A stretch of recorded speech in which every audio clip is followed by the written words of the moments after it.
अस्सलाम वालेकुम वरहमतुल्लाहि वबरकातुहू। लें जी, आज मैं आपके साथ अपने स्पेशल नोट्स शेयर करने लगा हूँ जो कि ख़ुद प्रिपेयर किए गए हैं। तो इसके अंदर ये पहला चैप्टर है सिंगल एंट्री सिस्टम का। तो ये सारी वीडियोस आपको मिल जाएंगी इस चैप्टर्स की, न्यूमेरिकल्स की भी, हर चीज़ की।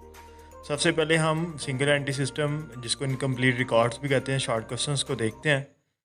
पहले नंबर पे हमारे पास लिखा हुआ है जी, डिफ़ाइन सिंगल एंट्री सिस्टम। क्या लिखा हुआ है जी? Define single entry system. यहाँ पे लिखा है जी, the system under which sometimes both aspects of a transaction, इसको मार्क कर लें, is recorded sometime only one aspect of a transaction is recorded and sometime no aspect of a transaction is recorded, is called single entry system.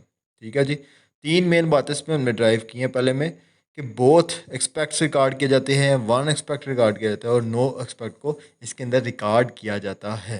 ठीक है, इसको हम single entry system कहते हैं। दूसरी डेफिनेशन है हमारे पास, what are the different classes of single entry system, and three main classes के नाम नीचे लिखे गए हैं। पहले नंबर पे जो हमारे पास है, that is pure single entry system. दूसरे नंबर पे हमारे पास है सिंपल सिंगल एंट्री सिस्टम, और तीसरे नंबर पे कॉजी सिंगल एंट्री सिस्टम। ये इसकी तीन टाइप्स हैं। क्या है अभी देखते हैं बारी बारी। पहले नंबर पे हम देखने लगे हैं, define pure single entry system. The system under which only one personal account are kept is called pure single entry system. Personal account कौन से होते हैं ये मैं आपको दिखा देता हूँ। ये जो इसकी एग्जांपल्स है पर्सनल अकाउंट की, तो पर्सनल अकाउंट में लोगों के नाम, कंपनीज के नाम वगैरह आते हैं। रियल अकाउंट में ये सारे नीचे एग्जांपल्स हैं। और दूसरे नंबर पे हमारे पास ये जो सा रियल अकाउंट साथ एक कॉलम बनाया गया है, ये पहले कॉलम के बाद दूसरे वाला, इसके अंदर आपके पास एसेट्स के नाम आते हैं। ठीक है, और ये सारे एसेट्स हैं। ठीक है, ये रियल एसेट्स होते हैं। और नॉमिनल के अंदर आपके पास एक्सपेंडिचर्स और रेवेन्यू की बात होती है, जैसे कैरेज, रॉयल्टी, ये सारी चीज़ें आती हैं। वापस चलते हैं जी, यहाँ पे लिखा है जी, define pure single entry system. तो इसके अंदर सिर्फ पर्सनल अकाउंट्स को डिस्कस किया जाता है, यानी कि लोगों के नामों को, कंपनीज के नामों को डिस्कस किया जाता है। चौथे नंबर पे हमारे पास है जी, डिफाइन सिंपल एंट्री सिस्टम। क्या लिखा है जी? Define simple entry system. इसको मैं मार्क कर लेता हूँ। और यहाँ पे नीचे एक्सप्लेनेशन में लिखा है, the system under which personal accounts and cash books are kept. अब इसके अंदर दो चीज़ें आ गई हैं। पहले नंबर पर्सनल अकाउंट भी आएगा, प्लस इसके अंदर कैश बुक भी आएगा, यानी कि कैश की मैनेजमेंट भी इसके अंदर आएगा। क्या पैसे आए हैं, पैसे गए हैं, तो ऐसे सिस्टम को हम सिंपल सिंगल एंट्री सिस्टम कहते हैं। नेक्स्ट है हमारे पास define quasi single entry system. Quasi single entry system क्या होता है? The system under which personal accounts पहले नंबर पे, फिर कैश बुक और some other subsidiary books are kept, is called single entry system. Personal account, cash book और other subsidiary books. अब subsidiary books कौन सी होती हैं ये मैं आपको थोड़ा सा इसके हवाले से गाइड कर देता हूँ, फटाफट से लिख के। यहाँ पे देख रहे हैं जी, सब्सिडरी बुक्स जो हैं, इसके अंदर कौन कौन सी बुक्स आती हैं। ठीक है, हमारे पास आती है जी परचेज बुक। और परचेज बुक के बारे में याद रखिएगा, जब भी हम परचेज जनरल के बारे में बात करेंगे तो ये क्रेडिट परचेज की बात हो रही होगी, क्योंकि कैश के ऊपर जो परचेज होती है वो कैश बुक में ही उसको एडजस्ट किया जाता है। नेक्स्ट हमारे पास है जी सेल्स जर्नल। इसके अंदर सेल्स क्रेडिट, हमारे पास जो है वो क्रेडिट सेल होती है, उसको हम यहाँ पे ट्रीट करते हैं, वो ही इसके अंदर डिस्कस की जाती है। इसके अलावा हमारे पास जो मज़ीद हैं वो हैं सेल्स रिटर्न का कोई जर्नल हमने या बुक बनाई हुई है, या परचेज रिटर्न का बुक या जर्नल बनाई हुई है, तो ये सारी चीज़ें आपके पास सब्सिडरी बुक्स में आती हैं। नेक्स्ट जी 6 नंबर हम देख लेने लगे हैं यहाँ पे, what are the characteristics of single entry system. Single entry system की करेक्टरिस्टिक्स कौन कौन सी हैं? तीन नीचे लिखी हैं। It is a mixture, double entry system, single entry system and no system. क्या मतलब? कहता है ये इन तीनों का एक मिक्सचर है, इन तीनों को मिला के बनाया गया है कि वो डबल एंट्री। इसकी डेफिनेशन में भी ये देखिए आपको नज़र आ रहा था। अब आपके पास ये है दूसरे नंबर पे, it is suitable for small businesses. ये छोटे बिजनेसेस के लिए ज़्यादा सूटेबल है। तीसरे नंबर पे, ये जनरली पर्सनल अकाउंट्स को कैप्ट किया जाता है, यानी कि लोगों के नामों को। ये लिस्ट देख लें यहाँ से, पर्सनल अकाउंट कौन से हैं, लोगों के, जगह के, कंपनीज के नाम जो होते हैं उनको पर्सनल अकाउंट्स कहते हैं। ठीक है, नेक्स्ट है जी हमारे पास define statement of affair. A statement of assets, liabilities and capital which is prepare in complete record is called statement of affair कहता है जी अगर आप एसेट्स लायबिलिटीज़ और कैपिटल की मदद से सिंगल एंटिटी की मदद से अगर कोई कैपिटल मालूम करने की कोशिश करते हैं इसको हम स्टेटमेंट ऑफ अफेयर कहते हैं। तीन चीज़ें इसके अंदर मेन है जी, एसेट्स लायबिलिटीज़ और कैपिटल। ठीक है जी, ये आप लोगों ने याद कर लेना है। 8 नंबर हमारे पास है यहाँ पे। अच्छा यहाँ पे एक और चीज़ यहाँ पे मैं आपको दिखाता चलूँ, ये पुराने वाला रेस कर लेता हूँ और statement of affair is similar to, मैं इसको करेक्ट कर लूँ, statement of affair is similar to balance sheet, similar to balance sheet. इसके अंदर एसेट्स होते हैं आपके लेफ़्ट साइड पे, राइट साइड पे लायबिलिटीज़ और प्लस कैपिटल की चीज़ों को एनलिस्ट किया जाता है। और यही तीन चीज़ें अकाउंटिंग वेशन में भी इस्तेमाल होती हैं और बैलेंस शीट में भी। नेक्स्ट हमारे पास जो है आगे जी 8 नंबर है define operating statement of affair. Opening statement of affair कैसे निकालते हैं जी?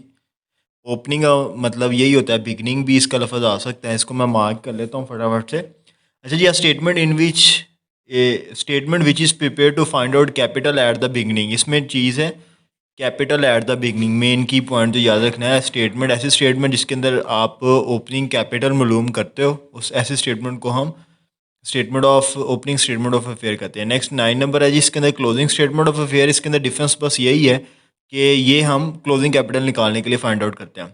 अगर लिखा जाए defined statement of profit and loss, अगर हम सिंगल एंटिटी सिस्टम की मदद से प्रॉफिट एंड लॉस निकालें तो इसको हम statement of profit and loss कहेंगे यहाँ पे। नेक्स्ट है जी हमारे पास यहाँ पे थोड़ी मार्किंग भी कर लेते हैं।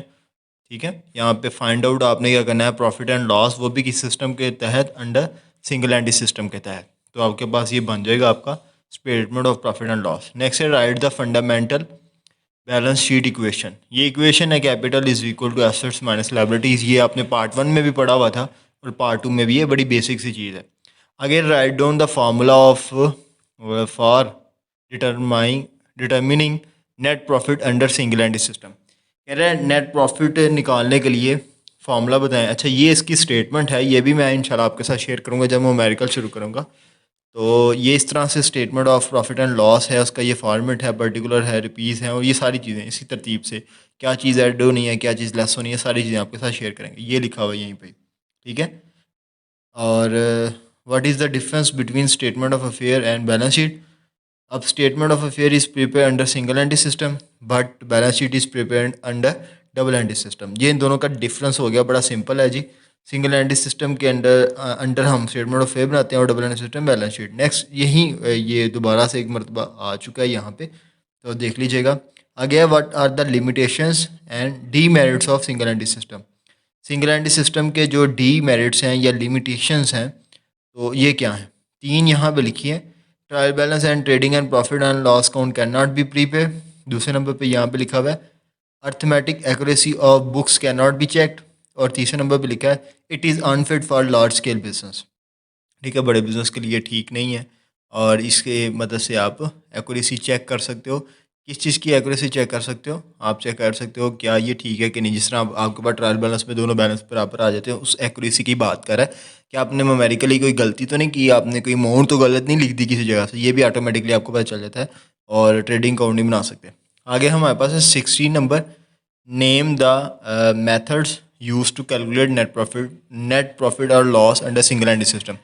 कहता है वो दोनों मेथड्स के नाम बताओ जिसकी वजह से आप प्रॉफिट एंड लॉस बनाते हो सिंगल एंटिटी सिस्टम में। पहले का नाम है इंक्रीज नेटवर्थ मेथड और दूसरे का नाम है कन्वर्जन मेथड। ठीक है, अब इसको हम देखते हैं इंक्रीज नेटवर्थ मेथड कौन सा होता है। थोड़ा सा जूम इन भी कर लेते हैं। लिखा है जी the method in which net profit is calculating by increasing in capital of business is called increase network method. इंक्रीज नेटवर्क मेथड क्या है, जब method in which net profit is calculated by increasing in capital. इसको mark कर लें जी, increasing in capital. ऐसा मेथड इसके ज़रिए जिसके अंदर आप इंक्रीज इन कैपिटल की के ज़रिए प्रॉफिट एंड लॉस को कैलकुलेट करते हो। आगे है define conversion method, the method in which single anti system is converted into double anti system. क्या है, आप सिंगल एंटी सिस्टम को डबल एंटी सिस्टम में शिफ्ट करते हो और उसके बाद उसका प्रॉफिट आप कैलकुलेट करते हो, इसको हम कहते हैं कन्वर्जन मेथड। ठीक है, अच्छा जी, आगे हमारे पास यहाँ पे शुरू हो जाती हैं जी डिफाइन ड्राइंग्स। बड़ी सिंपल सी डेफिनेशन है, पार्ट 1 में भी आपने पढ़ी है। द अमाउंट ऑफ कैश और goods taken away taken by honour from business for his personal use. ठीक है, पर्सनल यूज़ के ऊपर आपने यहाँ पे फोकस कर लेना है। आगे define fresh capital, new capital, further capital या एडिशनल कैपिटल, ये चारों एक ही नाम है। Additional amount that is bought by honour business is called fresh capital. Business के अंदर जो वो दोबारा से इन्वेस्टमेंट करता है साल के दौरान एडिशनल अमाउंट, तो वो उसकी फ्रेश कैपिटल कहलाती है।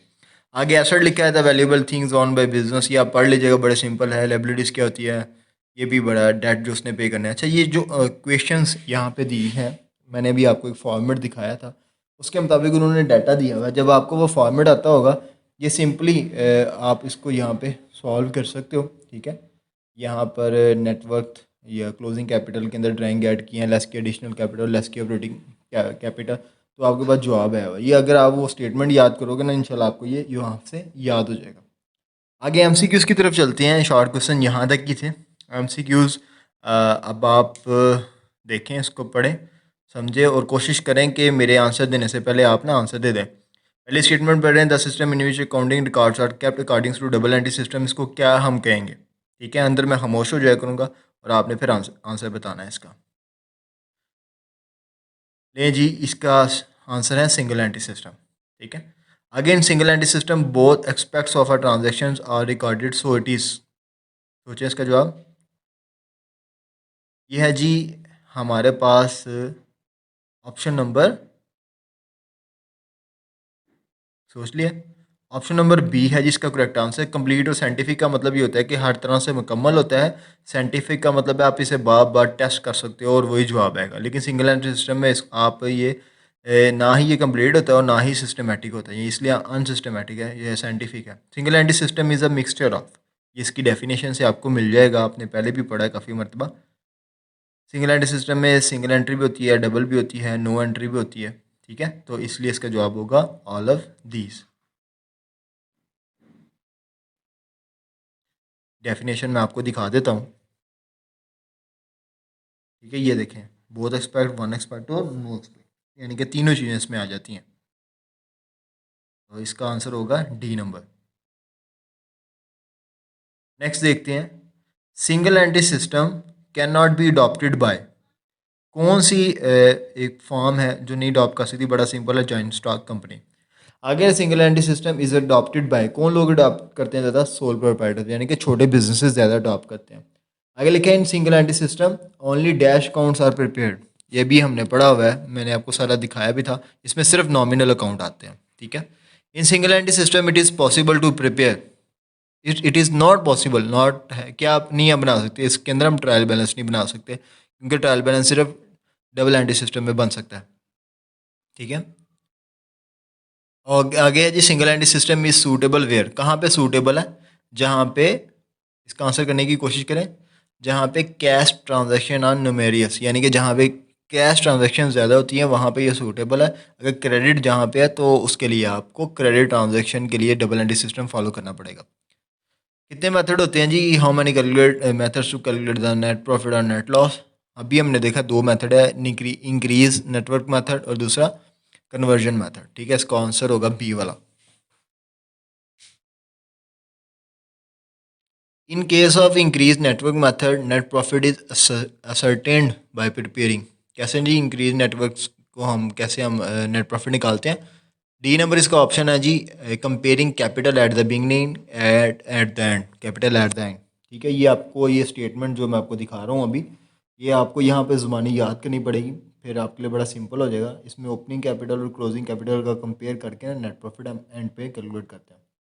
नेक्स्ट है जी हमारे पास, capital can be obtain by preparing, कैसे आप इसको हासिल कर सकते हो या ऑब्टेन कर सकते हो, तो उसके लिए आपको स्टेटमेंट ऑफ अफेयर बनानी पड़ती है, फिर आप कैपिटल की अमाउंट फाइंड आउट कर सकते हो। आगे जी the capital in the beginning of the counting period is certain by, अगर आपने ओपनिंग कैपिटल निकालना है तो आपको ओपनिंग स्टेटमेंट ऑफ अफेयर बनानी पड़ेगी। बी नंबर ऑप्शन इसका करेक्ट ऑप्शन है। तो अगर आपने क्लोजिंग बनानी है तो सिंपल इसी तरह से फिर आपको क्लोजिंग बनानी पड़ेगी। इसका बी था। Obtaining capital can be taken by the difference of, कैसे आप ओपनिंग कैपिटल कैसे निकाल सकते हो, ठीक है। तो ओपनिंग के लिए ओपनिंग एसेट्स और ओपनिंग लायबिलिटीज़ का जब आप आपस में कंपैरिजन करोगे तो उसकी मदद से ही आपके पास निकल के आएगा।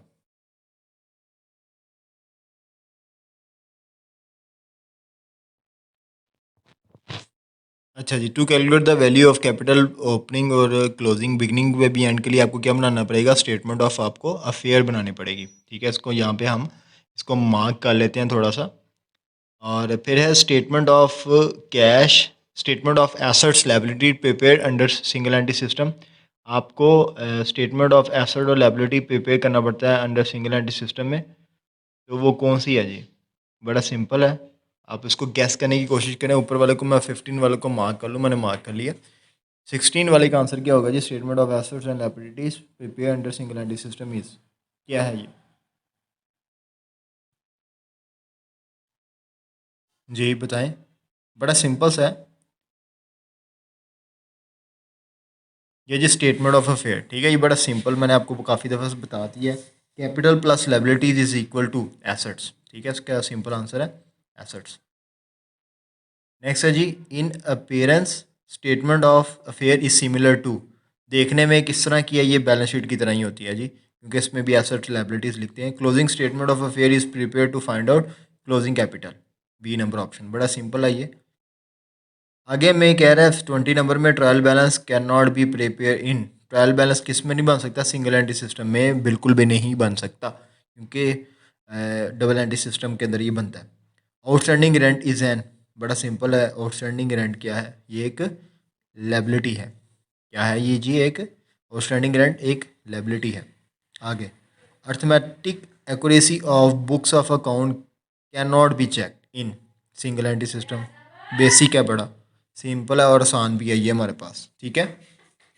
नेक्स्ट हम देख रहे हैं which account are not prepare under single anti system, ठीक है। कौन से अकाउंट अभी प्रिपेयर नहीं होते किसके अंदर, ठीक है। वो हमारे पास रियल अकाउंट और नॉमिनल अकाउंट, ये दो अकाउंट यहाँ पे प्रिपेयर नहीं होते। The format of calculating net profit और net loss under single anti system, ये क्या होता है हमारे पास? अच्छा, ये आपको मैंने भी स्टेटमेंट दिखाई थी, वो सिंपल आपको याद करनी पड़ेगी, इसका बी नंबर ऑप्शन है। आगे, the excess of assets over liabilities, इसको हम क्या कहते हैं? एसेट्स ओवर लायबिलिटीज़ के एक्सेस को क्या कहते हैं, ठीक है। तो सोचें थोड़ा सा, तो ये हमारे पास हमारा आ जाएगा कैपिटल, ठीक है। ये आपने याद रखने हैं स्टेटमेंट यहाँ पे, ये आपको घुमा के भी दे सकते हैं पेपर में, ये इंपॉर्टेंट है। If closing capital is greater than the opening capital the result will be net profit, ठीक है। ये स्टेटमेंट आपने याद रखनी है। मैं कोशिश करता हूँ आपको ना थोड़ा सा ड्रॉ करके भी थोड़ा समझाऊँ। ये पिछले वाला मैं रेस कर लेता हूँ, तो फटाफट से यहाँ पे मैं लिख लेता हूँ, ठीक है। आप लोग ज़रा फोकस कीजिएगा यहाँ पे। अच्छा, closing capital, closing capital more than opening capital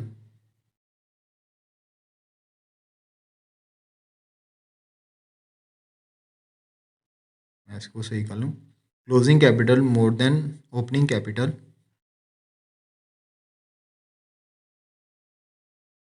is और नेट प्रॉफिट, मतलब ठीक है।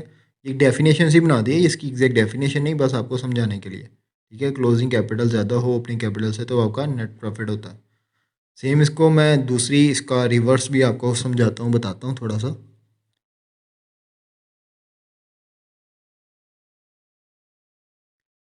Opening capital more than closing capital is called net loss. या मैं फटाफट इसको चेंज कर देता हूँ, प्रॉफिट की जगह लॉस लिख देता हूँ,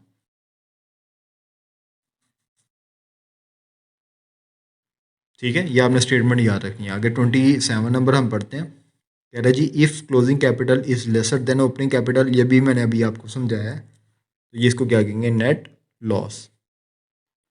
28 नंबर पे लिखा है वाइल कैलकुलेटिंग नेट प्रॉफिट और net loss under single anti system the amount of drawings will be added इन, किस में ऐड करेंगे जी हम? क्लोजिंग कैपिटल के अंदर किस में ऐड करेंगे? क्लोजिंग कैपिटल के अंदर। ठीक है, इसको समझ लें, सिंपल है। आपको फॉर्मेट अगर आता होगा तो ये आपके लिए बनाना कोई मुश्किल चीज़ नहीं होगी, बड़ा सिंपल रहेगा आपके लिए। While calculating net profit net loss under single entity system, the amount of fresh capital will be deducted from. ठीक है, ये इसको हम कहते हैं जी क्लोजिंग कैपिटल, मतलब क्लोजिंग कैपिटल के अंदर से आप इसको माइनस करते हो। अगर इसकी जगह एडजस्टेड क्लोजिंग कैपिटल लिखा होता तो वो भी ठीक होना था। Other name of fresh capital, ये सारे के सारे तीनों ही नाम है अदर कैपिटल के, ये आप नाम याद कर लें। आगे लिखा है जी 31 पे net worth is equal to assets minus liabilities. ठीक है, किसी बंदे के पास कितने साथी हैं, कितनी जिम्मेदारी हैं, वो माइनस करें तो उसकी असल वैल्यू आपके सामने आती है। ठीक है, बेसिकली दूसरे नंबर नेटवर्थ को आप कैपिटल भी कह सकते हो। Single entity system is converted into double entity system in conversion method. बड़ा सिंपल था। डबल एंटिटी सिस्टम मींस क्या मतलब है जी, डबल एंटिटी सिस्टम का मतलब क्या है?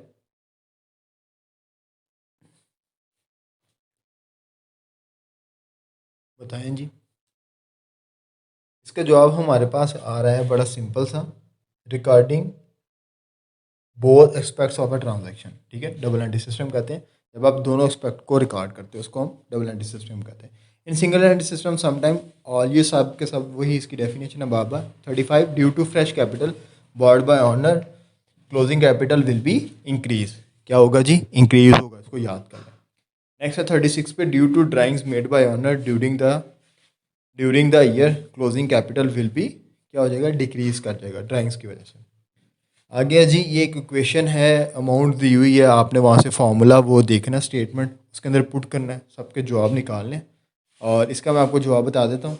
ठीक है, 37,000 आ रहा है, और जो बाकी 38 वाला है, इसकी स्टेटमेंट को आप समझे, इसको सॉल्व करें। ठीक है, और आंसर जो है वो कोई बच्चा कमेंट में बताएगा, या अगर आप कमेंट में मुझे कहेंगे तो मैं फर्स्ट कमेंट में उसको पिन आउट कर दूंगा, वहाँ से इसका आप देख सकते हो। लेकिन कोशिश करो इसको ज़ुबानी करो ताकि आपकी प्रैक्टिस हो जाए। 40 वाला भी इसी तरह है, 41 वाला भी इसी तरह है, 42 वाला भी, 43 वाला भी। ठीक है जी। और तकरीबन आपके यहाँ पे सारे के सारे जो इंपॉर्टेंट MCQs थे जो आपके एग्ज़ाम में आ सकते हैं, वो मैंने अपने नोट्स की मदद से आपको सारे समझा दिए। अगर किसी को ये नोट्स चाहिए हार्ड फॉर्म में भी, तो वो यहाँ पे एक ऑर्डर प्लेस कर सकते हैं, तो उसके एड्रेस पे इसको मैं भिजवा दूँगा। बहुत शुक्रिया जी, अल्लाह ताला आप सबको खुश रखे, दुआ में याद रखिएगा।